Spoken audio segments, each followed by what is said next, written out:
Hey guys, Haz here, back again with another war video. This is War 3 of Season 45. I'm again on Path 1. We have assigned paths this season. I don't think I mentioned that in the last video, but we've assigned paths for every player, and I'm on Path 1. That's really good for Kate and Silk because they can do a pretty good job on this lane. Up here first we have a Longshot on Node 1. Going to be taking this with Silk. Longshot is a Sugar Pill defender, so this shouldn't be too bad with Silk. Hopefully we can get him down just fine. And then later on this war we're going to have a few other good fights. This war's a big one. We got a 10 fight war. War 2 we had 9 fights, so this one's a little bit bigger with 10 fights, taking as many fights as you possibly can in this new map. So yeah, I'm pretty excited to show you guys this war. It's pretty good. This one he ran recoils, which I was pretty confused about at first because it's war season. Why would you run recoils? But hey, you know, maybe he had an Elsa and he wanted to sabotage his 4 other defenders, but as you can see he goes down ridiculously quickly. Like that's it, it's like 20 seconds. I could have made it a little bit faster and had the special to KO him, but you know, it doesn't even matter, he's gone. Next up we got this Nick Fury. This one should be pretty easy. It's just Kate Bishop being Kate Bishop. I was maybe a little bit worried for this fight going into it, just because I don't fight too many Nick Furies on Path 1. He's usually on like Path 9 or sometimes he's on Path 4 or you know, as one of the mini bosses. So I was a little bit worried, but ultimately I felt like Kate was pretty good for it and I was confident that she'd do okay. So this node, it's got mainly just masochism. That's the only thing we really need to worry about. And Kate can obviously easily outdamage this node. Here, I didn't want to go for like a partial dex. I just didn't want to risk it just in case. So just going for like a couple blocked hits. Now we've got both cold snaps up and he's taking fast. About to go into second life here. I want to try and get a cold snap up as soon as he goes into second life if I can. That way he can start ticking down as soon as possible. And we can limit the amount of risk in the second life that we can, you know, in case we get hit or whatever. Here going into a striker. He's basically dead now. He's just ticking down from the cold snap. We go for another cold snap here. And yeah, he's down. So that was a really clean fight. I was pretty happy with how well it went. I think it was less than a minute, like 50 seconds or so, which is pretty nice considering it's Nick Fury and he has 2 lives. That was a rank 5, Sig 200 Nick as well. So I'm pretty happy with how that went.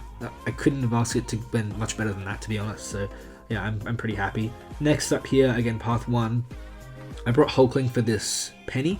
I could use Kate, but I feel like, you know, I'm bringing Hulkling for a mini later. I may as well just use Hulkling here. Yeah, Hulkling is so good for Peni. Like, there's nothing really that can go wrong, aside from maybe if you take a special 2 to the face, but, you know, that's it, really, or a special 3. Really, there's no actual risk in this fight, because you're immune to the power burn, and also Hulkling doesn't really care about the auto block, because he can go unblockable as well, and then class advantage and all the rest of it, with the Pierce taking down the shield, so there's really nothing to be worried about in this fight.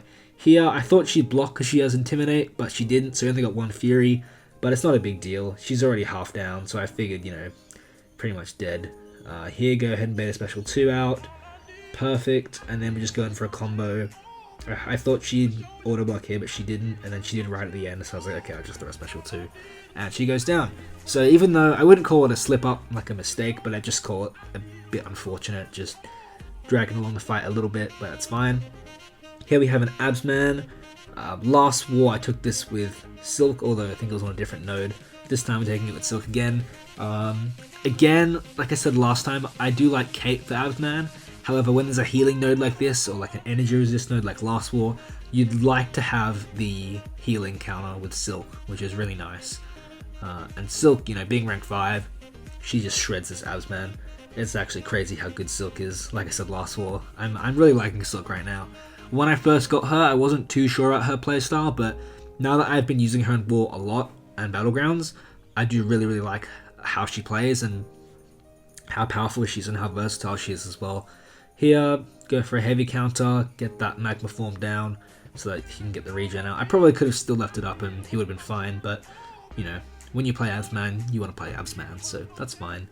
Go in here, bait this special out, go for a heavy, and then it's pretty much just get an intercept and then finish him off with a special 1. Or, my bad, the special 2 I guess. He would have been dead either way. So, yeah, that's it for that one. Pretty good fight. Pretty much full health, more or less. so it's fine. Now, like I said last war, I'm using my second set of boosts for the next part of my war. So 4 fights are done, I've got 6 left.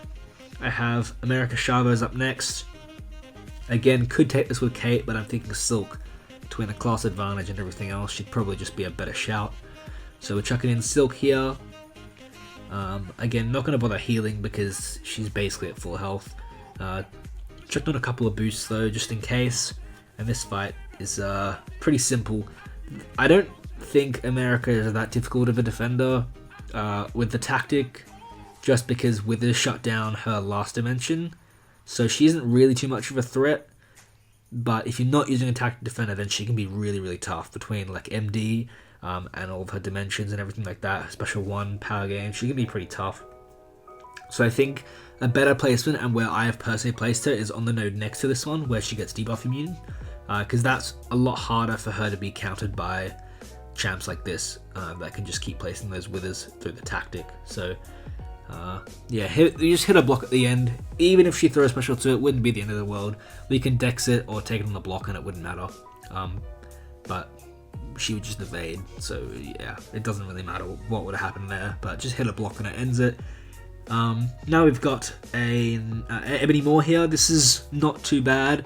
I guess I was a little bit worried about the Limber and how that would affect Silk's heavy, but I kind of knew that her heavy was long enough, the stun was long enough to where I could, you know, use it to get a couple of specials off, so I wasn't too worried really. This guy also ran recoils. I'm not sure if it's the same guy. I don't think it is, but yeah, so I was a bit confused again, like why people are running recoils. He doesn't run Liquid Courage, which I guess is a little better, but yeah, here we go in for a special 2 here. Does some pretty good damage, beat out a special 1, and then we just got to go in and finish off with a couple of combos. Yeah, this fight's pretty simple. Like I said, most tactic defenders get rinsed by the likes of Kate and Silk. I'm honestly surprised that I've been able to use both of them all 3 wars this season. Like, none of them have been banned, which is quite nice. Yeah, it's mainly just Hulk, Titania, and sometimes Kingpin, I guess, is banned as well a lot. Yeah, I was actually kind of worried about this fight at the start because I wasn't considering boosting for it, as in like power boosts, but I figured, you know what, I may as well just chuck on power boosts. I've got them to spare, and I don't really use cosmics that much in war, to be honest, so I figured I may as well just give it a go. And we're gonna go and see how this fight goes. This is one of my favorite fights in this war. A lot of the fights in here are pretty good fights in terms of like efficiency, speed, and also health saved, but this one is definitely a really, really good fight, considering I was slightly worried for it just because of the bleed damage. But when you boost up with Hulkling, it's really not a problem at all. Another special 2, 4 Furies, and he's dead.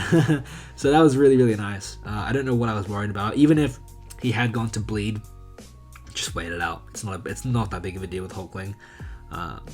Yeah, so I was a little bit worried about that fight, just in case I had like bad AI, but overall, yeah, it was fine.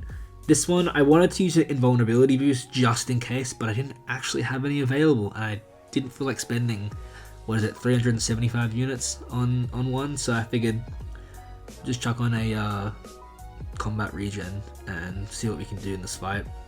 I have a few combat regen boosts, I don't mind using them. Probably didn't need to, but just in case I cover combo or something, you know, it can be a little bit safe. This fight's fine with Wither, with all the Withers, like with Decay tactic. I kept using Reed a lot for this last season, and any of you that are Reed fans or people that know me know that I love Reed, and even though he's not tactic, he's still a really good option for this fight. The thing with Reed is that because he's not tactic, he's not placing those Withers, so you kind of have to just keep your debuffs up. If you can't keep your debuffs up, the fight is really difficult. But as long as the AI isn't absolutely horrible and you're able to still keep your placebo buffs going and they don't expire, it's a fine fight. I did it like 10 wars last season, 10 times in you know, different wars, and it went just fine. So I think he's still a top option, but Silk did do a really good job in this. You know, cleared it very efficiently and with pretty much full health. I think I wouldn't be surprised if I kept using Silk for it over Reed now, just because usually when I bring Reed, it's for that fight and maybe one other. But for Silk, because she's Decay, I can use her for like multiple different fights. So Yeah, we'll see how the rest of the season goes. Titania is another top option for that fight, but she's, let's be honest, she's going to be banned for the rest of the season probably, which is fine. Here we got a Mysterio on Conflictor. I wasn't too worried about this, just because it's a rank 5 Ascended Kate. I do believe this is a rank 2 Mysterio, maybe. Maybe I'll double check that, but yeah, it doesn't even matter. Kate's an amazing option for Mysterio with Decay, because you can ignore that damage reflect. I did a war boss of Mysterio in War 1, so I felt pretty confident in this fight. It's basically just an easier version of that, and that kind of shows here. The Cold Snap just does incredible work. She's really, really good. I remember I first pulled her from the featured 6-star, and I wasn't disappointed, but I was like, oh, okay, she seems good. And I didn't rank her up for a couple of months, and then as soon as I ranked her up, I realized, wow, yeah, I really like this character. Chucked in a gem, 200 SIGs, rank 4, went to rank 5, and then I thought, let's ascend her, that'll be fun. And I'm so glad I did, honestly. Yeah, she's been slaying war, slaying battleground, slaying everything for me. She's insanely versatile, it's crazy. Here, we've got a Wong boss. I wasn't worried about this because obviously Wong's Decay, and again, like with America Chavez, Wither will remove one of Wong's spells, or rather, the spell will be removed to purify Wither.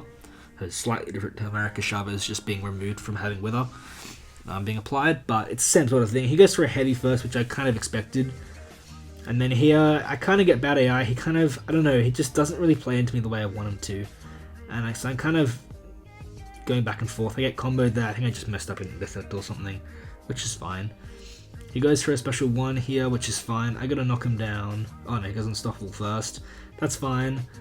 I'm just trying to get out of the corner at this point. I'm getting a little bit worried because like nothing's happening at the moment.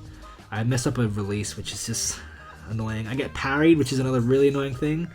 So now I'm just like, okay, this is like not going well. I gotta focus up here because this is just going horribly. I'm not doing anything. I've already lost a lot of my health. So now I'm trying to counter that, and then I just get comboed. And I thought the slow would stop him from reacting like he was unstoppable, but apparently not. So I got comboed again. And now I'm at like 40%, and I'm just like, what am I doing? Because I've only got one cold snap up. He's still at like 80%, and I'm getting worried that I'm not going to be able to get out of this fight alive. So I just got to nail my perfect releases. So I slow down time, get a perfect release there, and now you can see he's ticking down quite quick. I'd rather not deal with special 2s, so I'm just going to be baiting special 1s. Going to go in here for a punish so we can pause it. Hit in for a heavy to refresh. Just missed the refresh though. Now they're about to expire, we get the pause and the refresh there. So now I know from this point on, as long as I don't get hit anymore, we're pretty much good to go. And we'll get out of this fight alive. Here, I try to swap to Caltrops, but I'm a bit nervous, so I mess up. Inflict Fragility, which is not too bad, it's kind of whatever. And then we just go a couple combos here. I try to get Caltrops here, but he's almost dead, so I realize he's almost dead, and I'm like, yeah, it doesn't even matter. Drop another one in here. Early release, doesn't matter, he's basically dead. So yeah, that's going to be my war for today. Thanks so much for watching, guys. Have a great day.